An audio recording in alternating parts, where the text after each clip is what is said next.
Good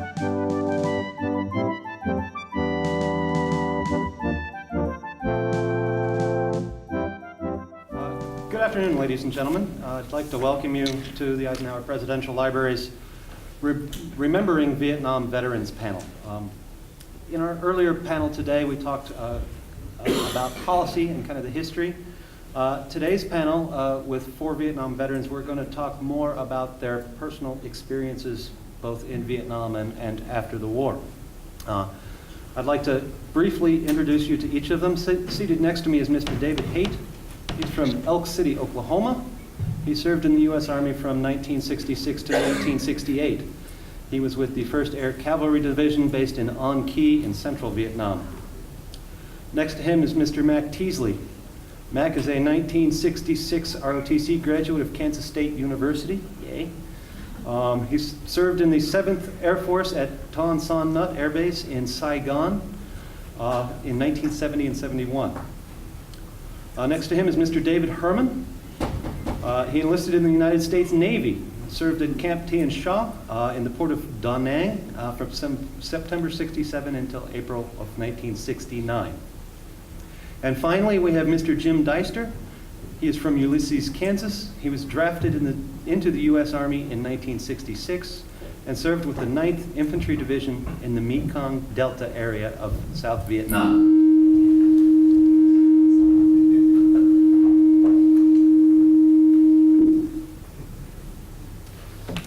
Okay, now that maybe you can hear me, what we're going to do today for this panel, I'm going to run it a little differently. I'm going to give each of these gentlemen a few minutes to do the impossible and try and tell their Vietnam experience in 10 minutes or less. If there's any time at the end, there should be a few minutes left, then we will take questions about their service.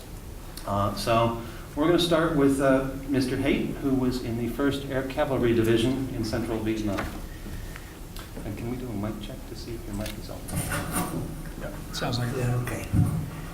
Okay, I arrived at Cameron Bay in around April 19th, 1967, and flew into one of the forward base camps, and eventually wound up on Joined the 1st Air Cavalry Division. For the first 9 months I was there, we were operating in the Central Highlands in Binh Dinh Province.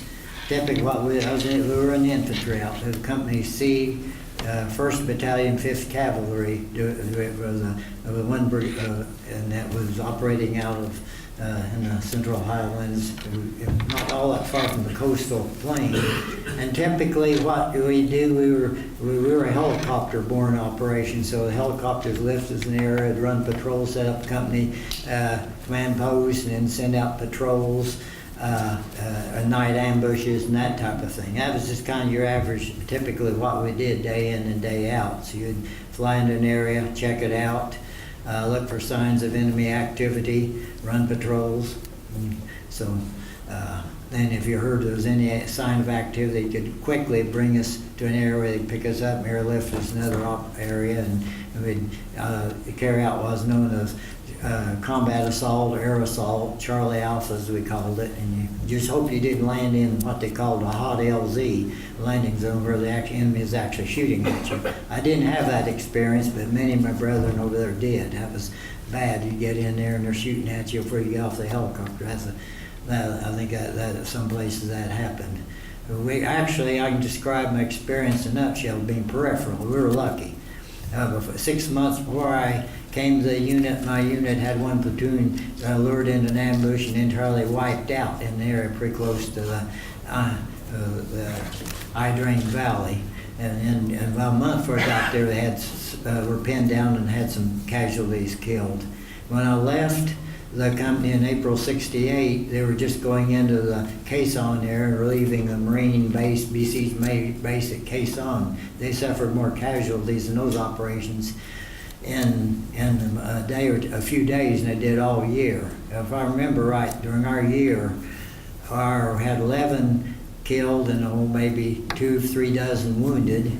Most of those casualties were by booby traps. Typically, in fact, the closest closest shave I had was a booby trap, which actually we started to move out one day, and two guys moved in front of me just as we were starting to move out, and the booby trap went off and hit both of those guys, and I wasn't scratched. One of them was sent to Japan, never came back. So that was the nature of the war, booby traps. And then also that particular day, the GIs would get careless. One was found something they were pulling on. It later on turned out that cord is pulling on, attached to a 105 artillery round. If that thing had gone off, it would have probably made casualties out of most of us. So fortunately, that didn't happen. So that was kind of the nature, just day in, day out, air assaults, patrols, looking for enemy. Hope you didn't find them. You didn't really want to firefight, but you know you had to do if you had to. That's kind of in a nutshell what we did. So I'll rather than drone on. I think I've summed it up, and you can ask questions later. I'll let these other gentlemen follow. All right, Mr. Teasley. Well, I was a military brat growing up, Air Force brat. Moved all around Albuquerque and Tucson and Guam and Germany. Graduated from Frankfurt American High School. Go Eagles. When it came time to go to college, came back to Kansas State University since it was in-state tuition. I'd never lived in Kansas prior to that time to speak of, but that's our in-state. I was in ROTC, which at that point at land grant college, you were in ROTC the first 2 years whether you wanted to be or not, and I wanted to be because I was going to be an Air Force jet pilot. That was what I was going to do for a living. And in fact, when I graduated, got my commission, I had orders to Enid, Oklahoma, at Advanced Air Force Base, but then I took my physical, and my left eye was 20/30, so there went pilot training. So they said, well, how about intelligence school?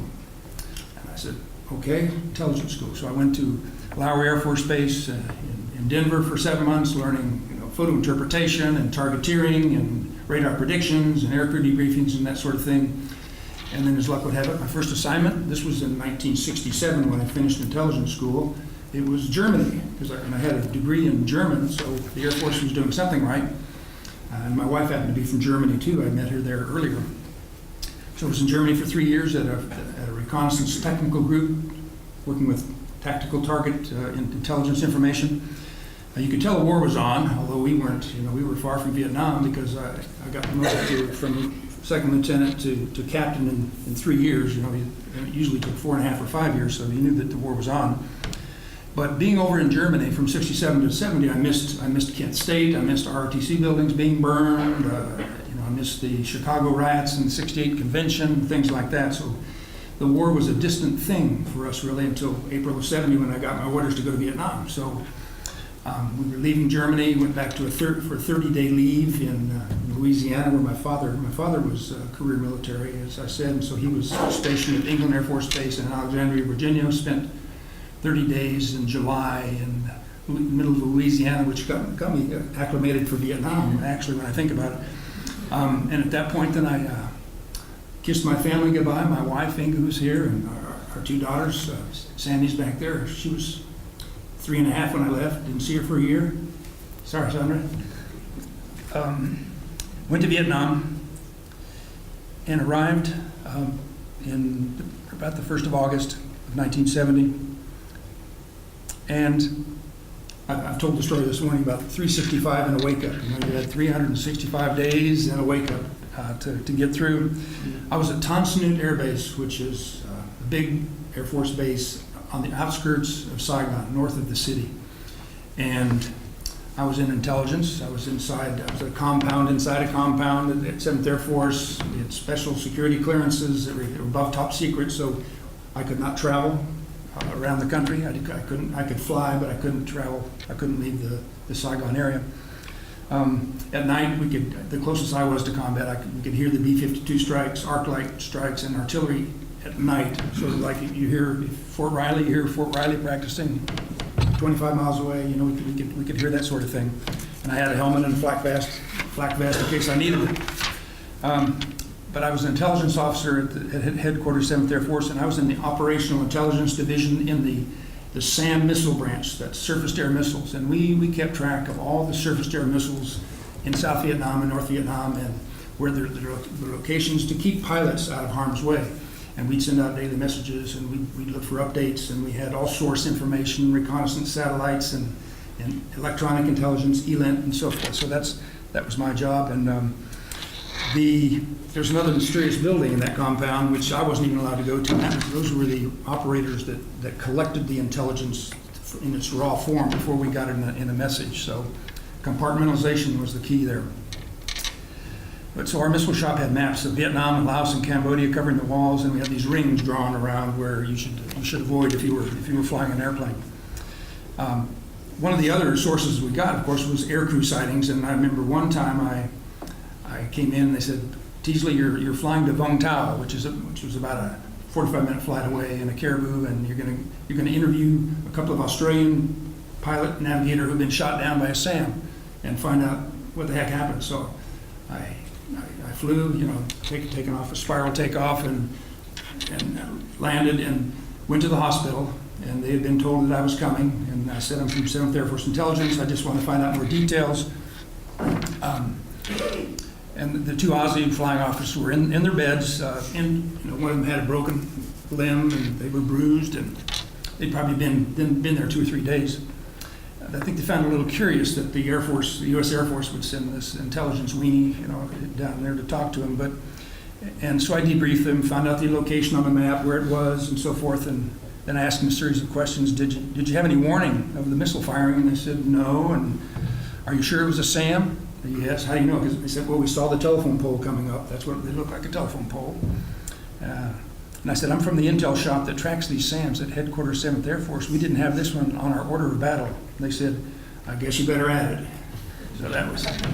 And I went back and we duly added it, and we briefed the generals on that. But that was the kind of intelligence information we were getting. About halfway through my tour, I was transferred to another shop where I became the 7th Air Force bagman. I hand carried the most sensitive intelligence information to the generals and to the senior colonels. We had a conference room where they got their briefings, but it was only cleared up to the top secret level, and we had intelligence that was special access. And so every day I would come in at 5 a.m. and we would put this book together. There was a large intelligence staff that did the work, most of the work. I was sort of the editor, and I would brief myself on the book, and then I would, in a nondescript briefcase, walk around the 7th Air Force compound to the 4-star general, the 3-star general, the 2-star general, and some senior colonels. It took me a couple of hours to make the rounds. I would stand in front of their desk and hand them this binder book, and they would go through it and read the information that was being duly reported. And the types of things they were interested in was, we had listening devices along the Ho Chi Minh Trail, so maybe the number of trucks that were going by, and if there were any conversations that we'd intercepted where they said, the B-52s strike last night and destroyed our rice supply, and we're having to get it from the neighboring Bin Tram. Any positive words of the impact of our bombing campaign is what we were looking for, and then signs that morale was down and so forth. Or if this happened very rarely, but we would hear reports of an American POW being moved north of the Ho Chi Minh Trail to Hanoi.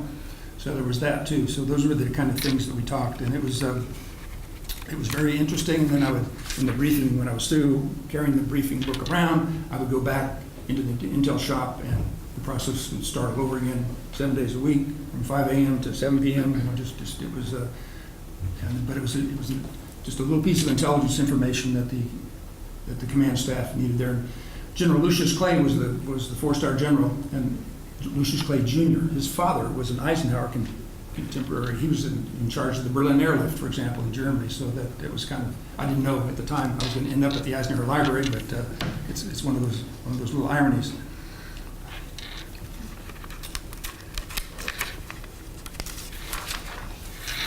One of the opportunities, use the term loosely, I had was to spend a day at an interrogation center. I was not in human intelligence, so I didn't have to do interrogations. I had an opportunity I was invited to be in that career field, that part of intelligence, but it wasn't for me. They said, how are you at lying, and how are you at sending people off on a mission knowing they won't come back? I said, apparently I didn't answer positively enough, so they didn't take me for human, which is, I take that as a compliment.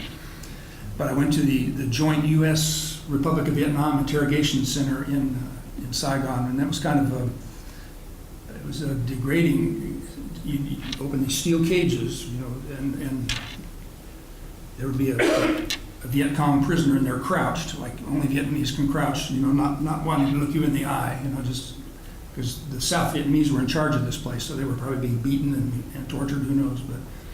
And then we got to see interrogation going on, and there was a Vietnamese translator wearing the áo đai, the Vietnamese costume, translating while the American soldier was interrogating the prisoner. So that was an interesting interesting exercise that was going on, and I'm sure it was the kind of stuff that was going on at Guantanamo probably too. Another place I got to visit and see firsthand was a document exploitation center in Saigon, where it was a big warehouse, table after table strewn with captured war documentation taken from dead soldiers, dead Vietnamese soldiers, North Vietnamese and Viet Cong, diaries, letters, orders, things like that. And the Americans and the Vietnamese were going through it looking for tactical intelligence and strategic intelligence about what kind of information would be helpful. I think it was a challenging year, a long year, but I feel pride in what I did, and growing pride the older I get. So I was glad to have served, and I would have gladly been a pilot, but intelligence was not a bad career field either. And I did stay in for 25 more years when I got back in the intelligence career field in the Air Force Reserve. So it's been good. Ironically, my father was he was not in Vietnam. He was in Thailand 3 years before I was. He was a munitions officer. So it was our war support effort was kind of a family affair. So. All right, next up, Mr. Herman, giving us the story from the Navy perspective. Yes, I joined the Navy in 1966 in June, right out of high school. And I went to boot camp. I didn't go to boot camp until October of that year because the Navy, there were so many people joining the Navy, I didn't want to be drafted, so I joined the Navy. And anyway, so I didn't get to go till October. The 90-day delayed program was going way too far for me. We worked on ranches, and so we got done with all the ranching and stuff, and I finally called my recruiter and said, hey, look, you got to get me out of here. I'm going someplace else. And so he called, told me that it would just take a few minutes. He'd call me back. He called me back. He put together 100 young boys from Kansas to make up a company in San Diego. And so we all went together to San Diego. When we got to San Diego, after going down to Kansas City and being inspected there, which was kind of unusual too, because they had the draft on. And anyway, after the inspection and everything, a Marine DI comes in and he goes, everybody count off the fives, 1, 2, 3, 4, 5, 1, 2, 3, 4, 5. He goes, all right, all number 5s, 2 steps forward. They all step forward, join the Marine Corps, men this way. And so they were Marines. Now, don't tell me that the Army was the only one that drafted. But anyway, I'm glad I was a number 5. But anyway, I went to boot camp. Got out of boot camp. I got selected to go to supply school. I went back to San Diego then after going home for 2 weeks and went to supply school. A guy by the name of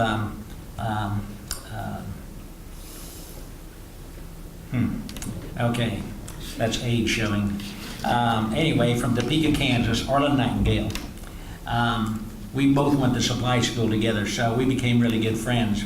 We decided that, hey, look, let's see how long we can stay together in the Navy, okay? And so we did. I mean, we both volunteered for submarine duty because you have to volunteer for that. They don't pick people for that. Well, I flunked my physical in San Diego to go to sub school because sub school is in Groton, Connecticut. And he passed his. Well, the orders came out. He was going to Da Nang, Vietnam. I'm going to sub school. So I went to sub school. That's the way the government works, and at least the Navy. And then when I get there, they go, what the hell are you doing here? And I said, well, I'm following these orders right here. It says get here. And so I'm here. So anyway, I failed my physical there. They never tell you why. And I was there for 3 months. And so personnel comes down. They say, well, now you have to leave here. I worked with the base master at arms, which was really great duty. My my place where I stayed was in the brig. I had my own cell and stuff, but it wasn't locked. And anyway, so I worked with him. Well, he tried everything to keep me, but he would take me around. Every morning we'd get done in the office. I'd have to count all the prisoners and make out a government form about that thick and on a typewriter. And so we'd drive around the basement, check everything around on the base. Well, I had a secret clearance, but I didn't have a top secret clearance. To get down on the real base, you had to have a top secret clearance. But he told me, he said, Herman, don't worry about that. Hang on, man, you're going with me. And so we'd go down on the lower base, which was really cool. And so after that, I had to leave there. I went to personnel, and there was a lady that waited on me. There's about 50 women working in this personnel office. And she goes, what can I do for you? And I said, well, I need to make out a dream sheet. In the Navy, they were called dream sheets. And if you volunteered for things, I always got what I wanted. I volunteered for everything. And so I told her, I said, well, how many dream sheet? I filled it out. I put under Da Nang, Vietnam. And oh my gosh, this lady cried and cried and cried and tried to talk me out of going to Da Nang. She goes, oh my God, son, everybody's dying over there. I said, not everybody. And anyway, so I told her, I said, well, I'm not changing my mind. I said, so let's get this on. And so anyway, so we filled them all out. I had to go back to Little Creek, Virginia, because we had insurgency training there, counterinsurgency training, which all that amounted to is if you get caught and you have to go to a POW camp, they taught you what to do. And I'm not going to bore you with that, but that's an interesting story here too. But anyway, so after that, I finally wound up in Da Nang, Vietnam. When I got there, I looked up Arlen, and he asked me what the hell I was doing there. I said, we tried to stay together for 4 years, so, you know. And so anyway, he worked in the supply. The Navy had a big supply operations there, of course, and that's where he worked. It was in a huge building. And I was stationed at Camp Tenshaw, which is a naval base on a little island, you might say. It's kind of on the end of a peninsula out of Da Nang there. And so my job then, after a couple of weeks there in TDY, I got selected to go to a place called Bridge Ramp, which that was a place where we loaded YFUs, which I have a boat here. It says YFU 82 on there. Now, I don't know, but only the Navy could do this. They are if you look them up, they're a harbor utility boat. Where YFU came from, I don't know. But anyway, we loaded those with ammo, with all the stuff that the Marines could use up on the DMZ. I mean, whatever the Marines wanted up there, the Marines got. I'm telling you, I don't know if you all watch MASH.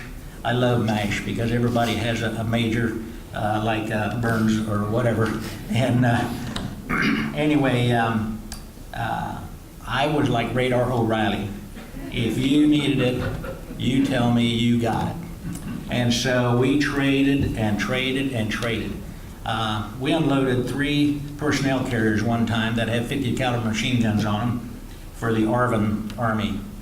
And anyway, they were parked over by our office. Our office was a 2-story building. And anyway, this gunny sergeant from the Marine Corps comes off this boat and he goes, man, he says, is there any way? He said, you know, my unit could sure use a 50 caliber machine gun. I go, no kidding. I said, well, Gunny, I said, there's 3 of them right over here. He says, I know, I'm looking at them. And I go, well, I'll tell you what. I said, now, the ARVN, the Vietnamese, I said, they crawl down inside at midnight. I said, and they sack out. I said, you know, us in the United States military, we watch even a bucket of sand for 24/7. And I said, so, I said, you can have all 3 of them if you can get them off of there. Well, the next morning I went to work and they were all 3 gone. And of course, who came to see me was an Army general and the general of the ARVN Army.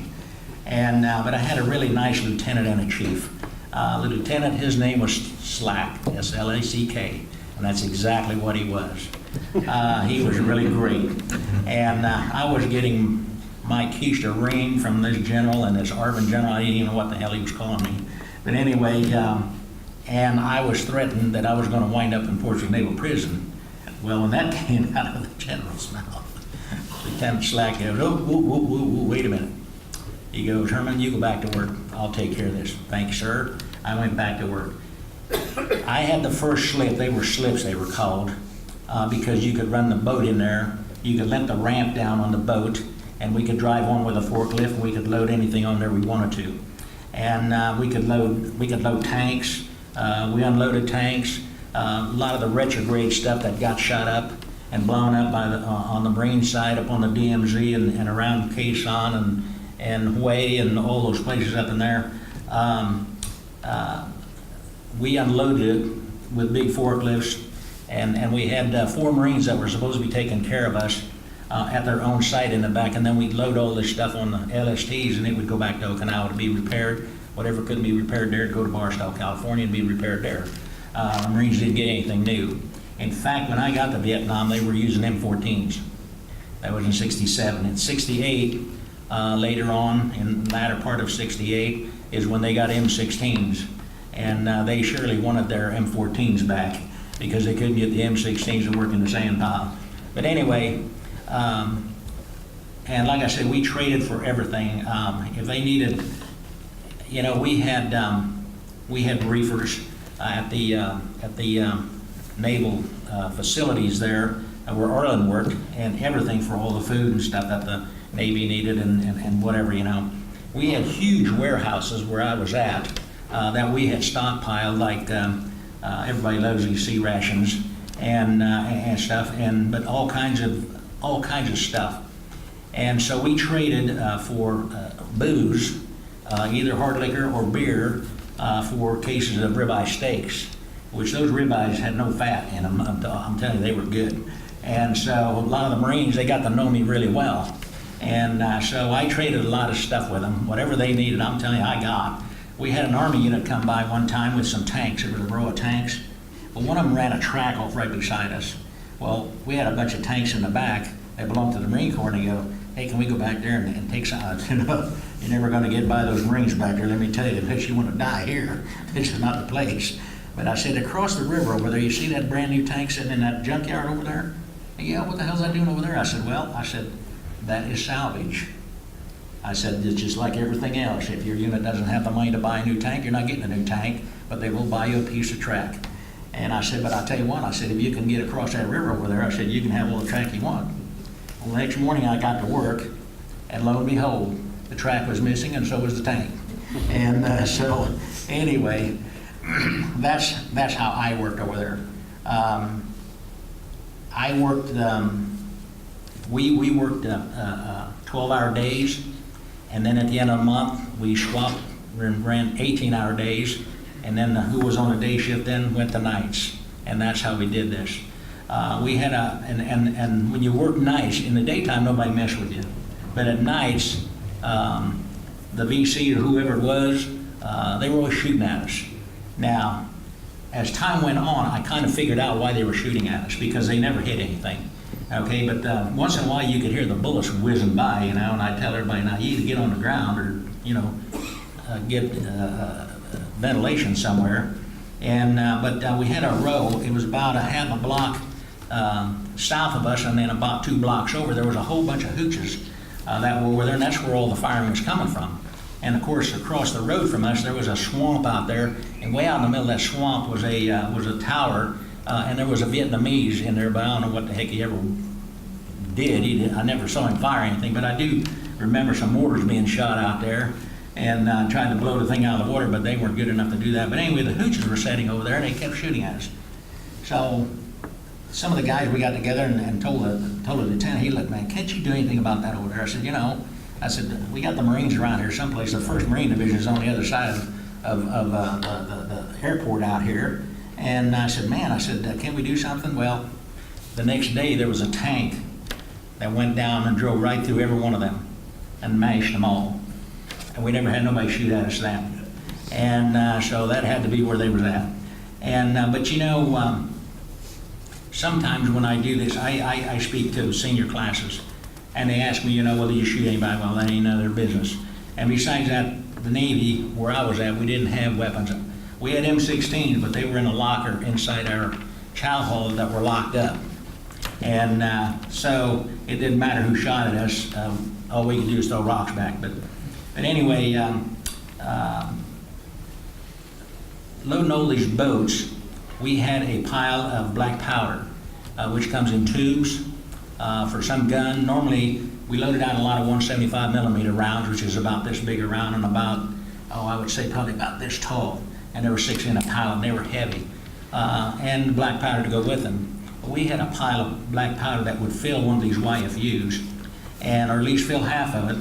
We had a rocket come in one night and go right down the middle of that pile and never went off. If that thing would have went off, it would have wiped out a lot of things. We had an Army unit come by late in '68 that we loaded on an LST. We loaded all their equipment on, the upper deck down in the bottom of it, and all the guys that was with it. Well, it was hot, humid, and the smell was something else. But anyway, I had just gotten there, and the rocket came down. Now, this is why I say when somebody was shooting at us, I think they were checking their coordinates. I think they were figuring out where everything was that they needed to hit, because this rocket went right down in the middle of them on top deck. The rocket went through there, right in the middle of them, and down into the lower compartment. Didn't do any damage in the lower compartment, but I'll tell you what, it wiped out everything on the main deck. And so, we sailors, we had to go around with paper sacks and pick up the pieces and stuff. And so, anyway, there were several things that happened like that. Just about every week, sometimes 2 or 3 times a night, we'd get shot at, and just enough to aggravate you and things. But you know, we didn't have any weapons, like I said, and so we had to depend on 4 Marines back there in the backyard to protect us. Well, on February 27th, 1969, I got to work, and we had a boatload of dynamite, gelatin dynamite that comes in sawdust because it sweats. And so our job, now, we were loading a bigger boat right beside it, a YFU. In fact, it was one of the newer classes, because all these guys need is about 3 foot of water to run this boat up to where it had to go to, whether it be way or wherever. And and even if the rudders, the props did run in the mud, it didn't make any difference to them boats, or those boats. Anyway, but on February 27, 1969, the boatload of dynamite was sitting in my slip. Now, these guys that operated these boats, they would actually race to get to my slip. It was wide enough to put 2 boats in, and we could work 2 boats at one time. There was 3 of us on a team. And anyway, it was myself, I was in charge. And then there was Theodore Spencer Hamner III, I'll never forget that name, from Tuscaloosa, Alabama. And then the other one was Thomas Edward Adams from Topeka, Kansas. That made up our team. I could tell you a real story about Thomas Adams. But anyway, it'll take more than my 7 minutes. And but anyway, we went down, and our job was to load the bigger boat with 175 millimeter rounds. Half the boat in the front was that, and behind that was all the black powder for it. And it was probably about, I'm going to guess about 2 o'clock in the morning, maybe 1 o'clock in the morning. But anyway, when we got to work, why, I asked the chief, I said, well, what do we got to do tonight? And he said, well, all you guys have is that big boat down there to load with 175 millimeters and black powder. Well, I told all the guys that operate these boats, when you get here to my slip and you let the ramp down, I said, you guys get to go to sleep. You don't have to have anybody out here on guard. I said, you can even tell the captain of the thing, whether he was an E3, an E4, an E5, it didn't matter. Whoever's in charge is the captain of the boat. And I said, I'll take care of you, because the biggest thing everybody's always worried about is beaching the boat. And if you've ever tried to get a flat bottom boat off of a beach, that's a job. We got one stuck one time, and it wasn't my fault. He was on another one and another crew, and it took about 4 hours to get that boat off the beach because it's a flat bottom. You have to break that vacuum, and the line is made out of the line is made out of nylon, and it's about this big around. And at night it sparkles because all the little nylon things are breaking and stuff. But they did get it off there. Well, we loaded that boat, and it was about I'm going to say probably it might be 2 o'clock or something like that. I don't know. It happened so fast. But anyway, we decided, well, who's going to load that boat? And I said, well, it doesn't matter to me. I said, if you want me to drive the forklift, I'll drive the forklift. You count, whatever. One guy had to drive the forklift, one guy had to count, and one guy had to do nothing. And so they said, well, but the other guy had to make out the paperwork. I said, well, I don't care. They go, well, I'll drive. So Theodore, Thomas Adams, he drove the forklift. Theodore counted. I was supposed to do the manifest, because everything left there with the manifest. Well, that was the last time I saw him, because the first rocket that came in hit the dynamite boat. That was a semi-loaded dynamite. And I'm telling you, the guys at the other end of the pier, they said, man, that boat came up out of the water and it just disintegrated. I mean, it blew every place. And the YFU that we were loading, which is like this one here in the picture, it was almost done being loaded. You couldn't find a round. You couldn't find the front half of the boat. The front half of the boat just blew right off, broke right off in front of the superstructure, and it slid halfway up the pier. And the forklift that Thomas was on was still running. It was sitting there idling, and it was on the ramp. The other boat, you couldn't find nothing of the other boat. There wasn't a piece over 2 foot square. And as far as Theodore, it blew Theodore overboard.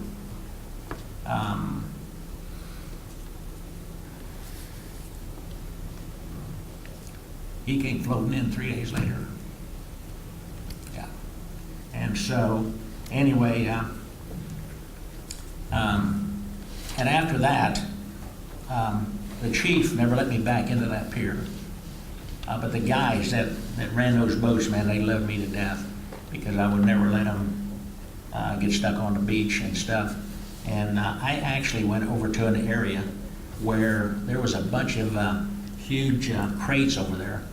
And so I looked in one of these crates to see what the heck it was. It was all personnel from Fort Riley that had gotten killed over there. It was all their personal stuff in this crate. And I said, now wait a minute, why is this sitting here? Get this thing moving. And so we did. We loaded it all up. And the Vietnamese people, oh, I'm telling you what, they were so nice to us. They worked for us on the ramp. They would even tell us who the VC were and stuff, and point them out to us and stuff. And of course, I like to have fun. If I'm not going to have fun, I'm not doing it. And so I gave all the mama sons crap about everything. And they loved me to death. In fact, I even had a Vietnamese young man. He was 17 when he went to work for me. And he always called me Herman. What we do next, man? What we do next? You know, and we did a lot of stupid stuff just to make him laugh.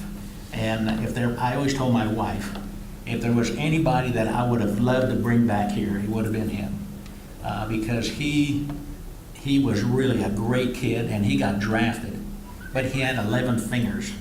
He had 2 thumbs on this hand. It grew out here and made a 90-degree turn here. And they told me that when he got drafted, that they would chop that off. And he was only supposed to have 10. And I always told him that, man, I could have used you in school. Sometimes I needed another number or another finger to help count and stuff. And so, but we had a great time. And I never saw him after he got drafted. But he was a great young man. And, you know, the people of South Vietnam, they were just tremendous people.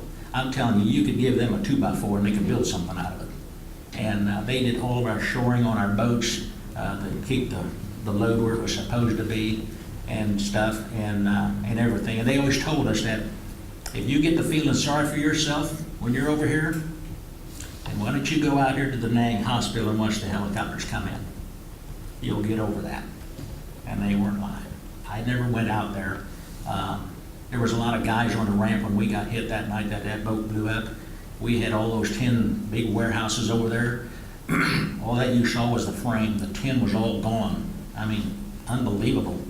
It tore everything up. The two-story building that was our office was no taller than from this table to the floor. And it was level. We were inside of that, and it was on top of us. And we found enough. I was laying on the deck. I don't know how long I was unconscious, and because something hit me in the side of the head here. And anyway, when I came to, I had a hold of somebody's foot. And so I shook it, and I said, "Is this attached?" And he goes, "Yeah." I said, "Great." I had everybody sound off down there who their names were, and everybody was okay. I said, "All right, well, let's find a hole and get the hell out of here," because we had a big bunker right outside the building. We got out there and went into the bunker. And it wasn't until sunlight, when the sun was coming up, that we finally had an opportunity to come out there. And I mean, we had, if you ever have to listen all night to people hollering and screaming for help. Now, the thing about it was, we had two Marines in our bunker. They both had 45s. One guy came in the bunker, I swear, his 45 hit his backbone. He had it stuck in his stomach so far.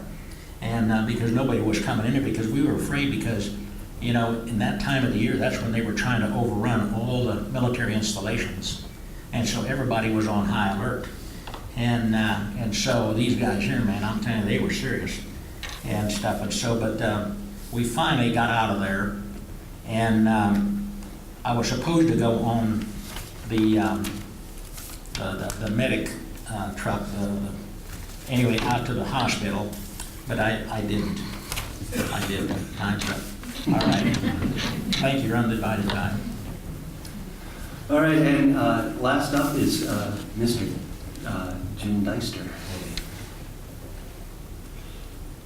Okay, Jeff, I want to try that. My voice doesn't carry well because of war wound. I guess it's working okay. Okay. My wife and I were married in August of 1966. In October of 66, I went for my pre-induction physical. In November of 66, I was in the United States Army. I went through my training as a combat engineer, but the Army wouldn't send me to Vietnam at that time until my daughter was born. This picture here of me holding my newborn daughter. 19 days later, I ended up in Vietnam. She is, in fact, sitting right back there now. It's a few years older.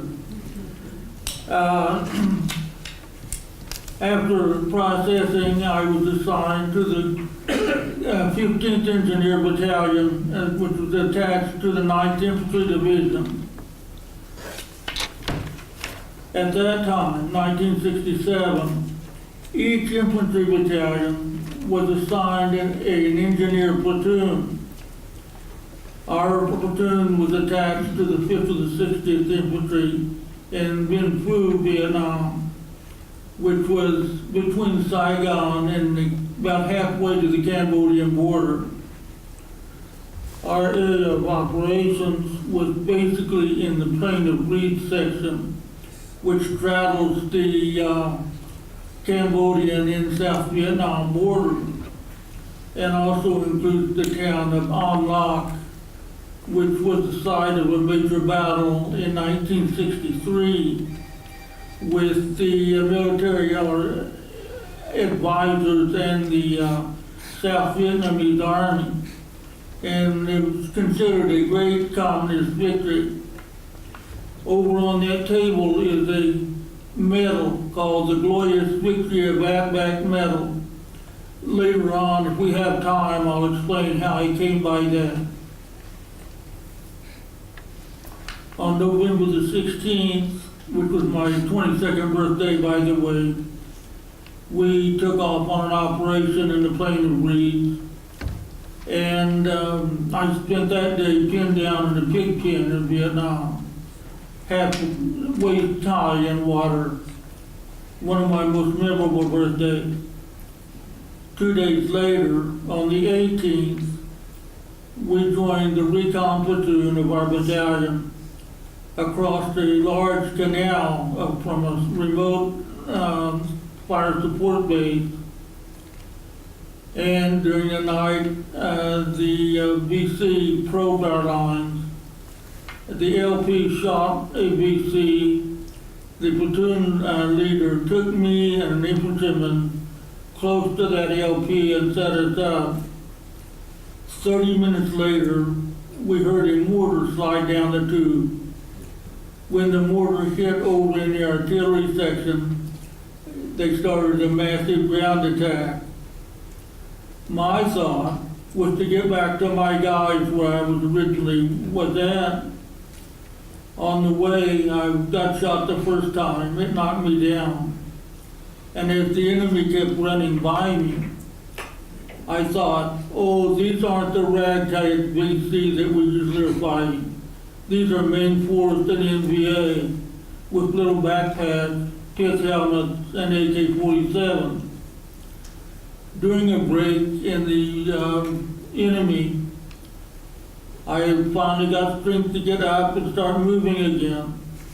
And I saw my best friend, who was killed that night, laying over some sandbags with blood on the back of his neck. And I was thinking, I have to get to him. Before I got to him, the lights went out. I had a gunshot wound to the head. And then for me, it became like watching a slideshow, where you see a slide, then miss 2 or 3, then see another one. But put together, nothing made sense.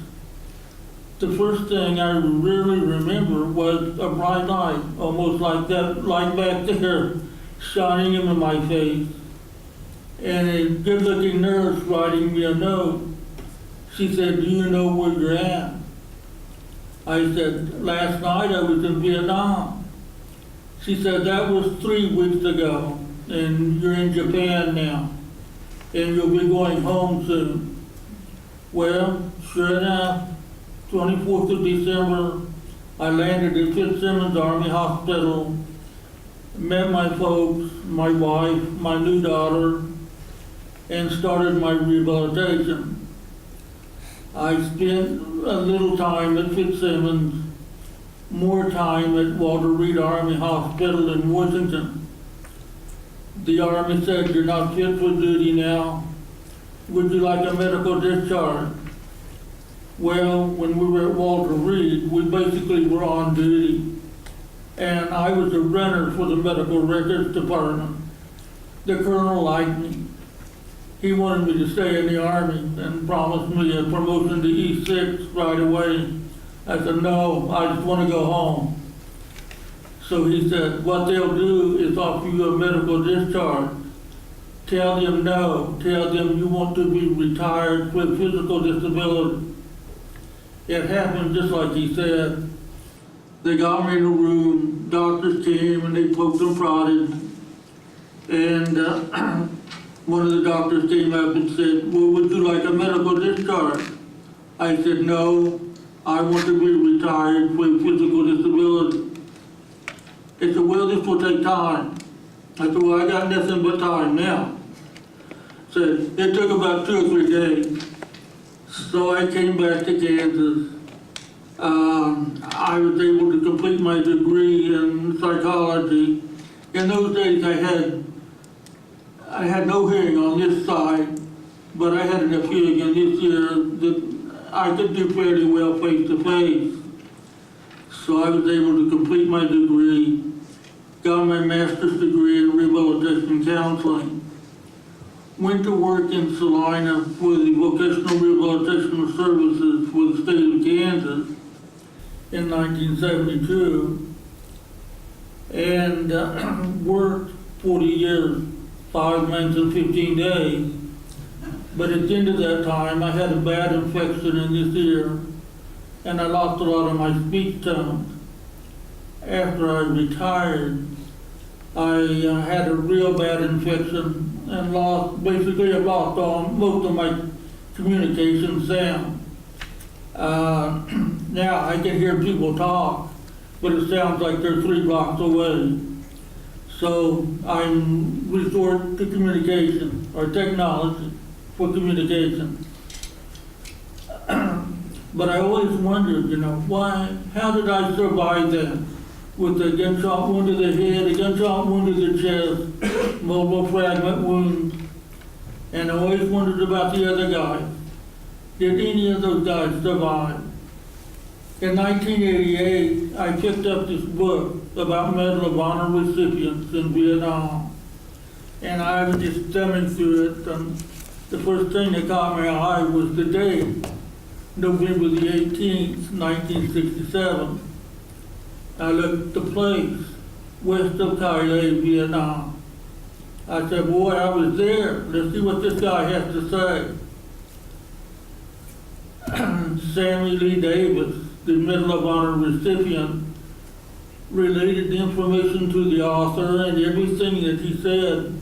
But I remember. And he got to the point where he saw a black man across the canal waving his bush hat for help, yelling, "Help us, we're Americans." And he thought to himself, not too many black guys fighting for the NBA. He must be one of ours, so I've got to go get him.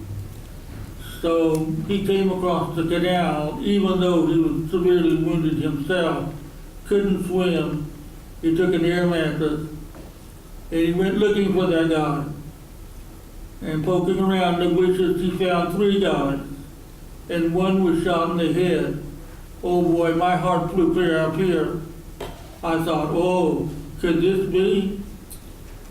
So I tried to get in touch with him, didn't have much luck. But when we had the Vietnam Veterans Traveling Wall in Salina in '88, I asked the fellow who traveled with the wall, and he says, I know him, let's get a hold of him. So we did. We met, we confirmed it, and I've been very, very fortunate to be with Sam at places across the United States, to meet many other Medal of Honor recipients.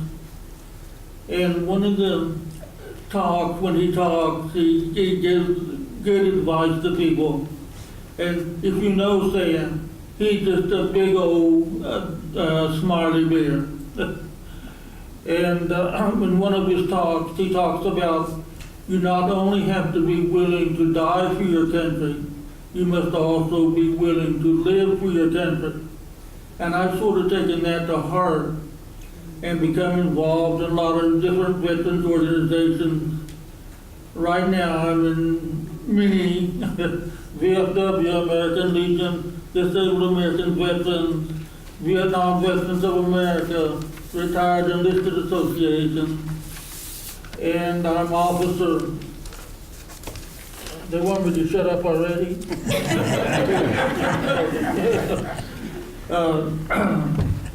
I'm currently the president of our local Vietnam Veterans of America chapter. I'm also the POWMIA coordinator for the state of Kansas Vietnam Veterans of America. I'm the finance officer for the Military Order of Purple Heart chapter in Salina, and who knows what else. But I like to be involved with veterans, and to all you Vietnam veterans, I say welcome home. In 2016, we had an opportunity to return to Vietnam. A military surplus company took Sammy and I and our wives back to Vietnam, back to the spot where he earned his medal and where I was wounded. And we met with 5 of the enemy who were there that night. And that provided some information. But I would recommend to any Vietnam veteran who has a chance to return to Vietnam to do that, because it's a completely different country. This morning they were talking about that. The people are very friendly. My wife was amazed at how friendly the Vietnamese were to Americans. But the first thing that caught my eye was a McDonald's restaurant and other modern buildings like that. and the kids going around with their iPhones like this, and I'm thinking, who won this thing anyway? But it's a completely different country, and you remember when we got off the plane at Tonsanoo, the humidity and heat hit you in the face, then the smell hit you. This time, the heat and humidity hit you, but the smell was not there. So I think you all would be surprised if you went back. And I probably have used more than my 2 minutes.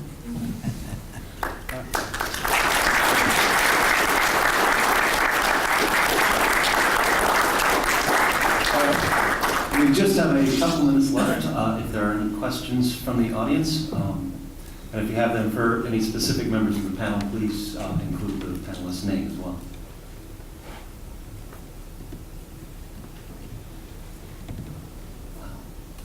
You want to hear some funny stories?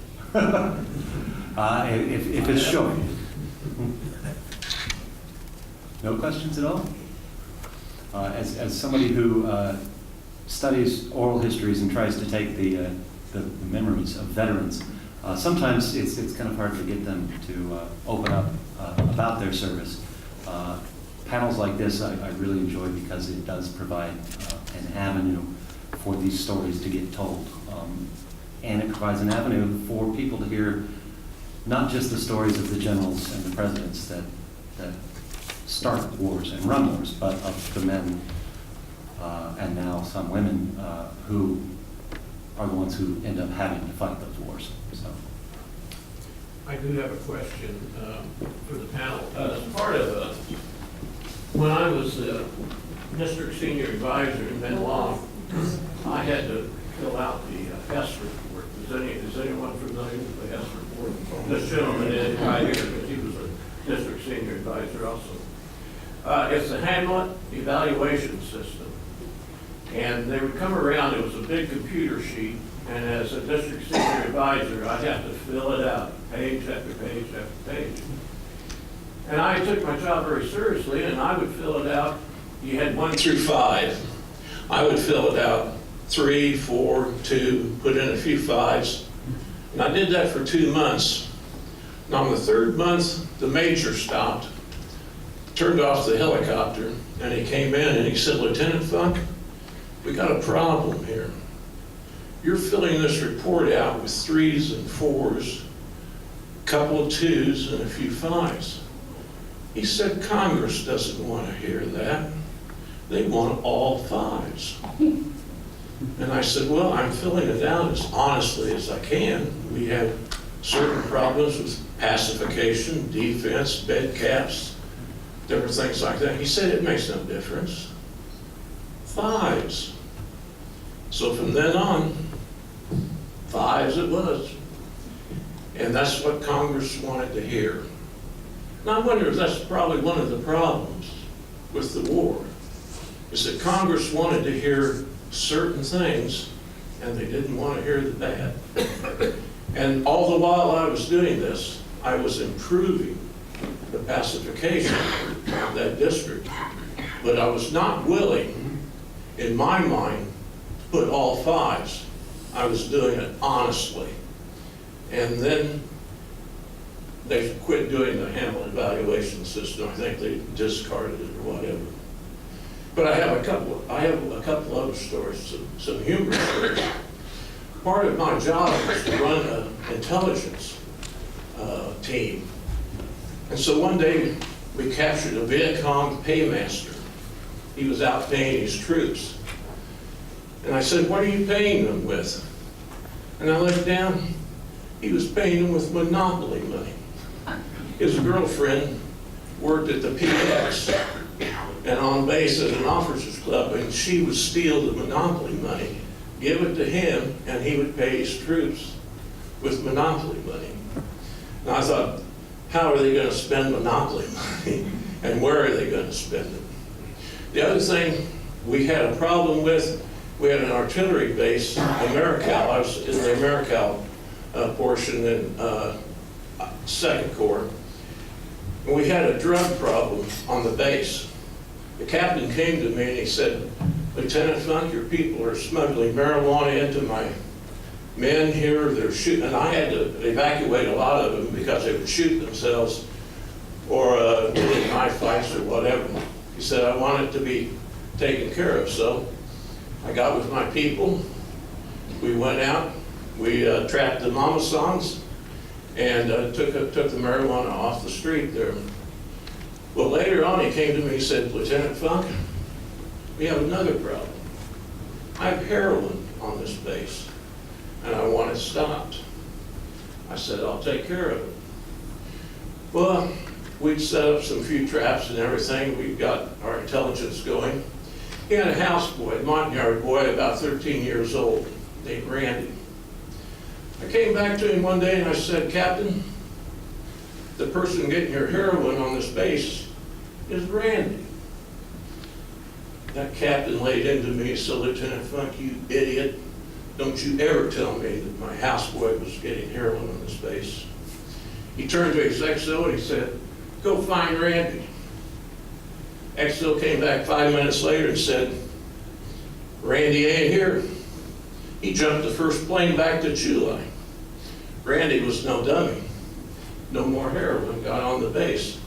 So you had all these different problems, working with the American people, working with the Vietnamese. But this is just some of the things I wanted to tell everybody that I did. All right, we have time for maybe one more before we have to get ready for the next keynote speaker.